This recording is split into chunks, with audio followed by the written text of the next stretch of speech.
rukutamada. Yo waaqayyo namatti dubbate sabni keenya waaqayyo isa dubbate caala abbaa dubbate sanatti waaqayyo fakkeessu. Waaqayyo karaa koo yoo dubbate arrabmoo raajiin akkas jedhee jenna malee mootii waaqaaf lafaa Yesuus akkas jedhe jenna. Amantoonni durii baay'een isaanii amantoonni durii yeroo jedhu cimina yookaan sodaa waaqayyoon nu caalu malee waaqayyo duriif ammaa gargar miti. Waaqayyo inni duriis inni ammaas tokkuma.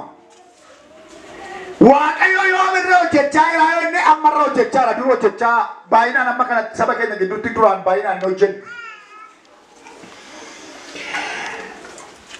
Raajonni darban amantoonni darban amma amantoota ammaa hubannaan qaban. Raajonni darban isa amma raajota ammaa hubannaa hin qaban. Garuu qaroomina wangeelli fide beekumsa wangeelli fide dandeettii hubannaa hafuurri qulqulluun fide sirriitti tasgabbeessinee amaleeffachuu waan dadhabneef amantiin nu biratti waan gatii hin qabne fakkaata. Waan gatii hin qabne fakkaata. Dur kadhatanii naafti diriiree iyyuu hin beeku. Amma garuu kadhatanii du'aanuu ka'aa jira. Waaqayyo hojii isa caaluu keessa hojjechaa jira. Yeroo tokko tokko sabni keenya kufaatii guddaan ni kufu keessaa inni jalqabaa waaqayyoon sodaachuu dadhabuudha.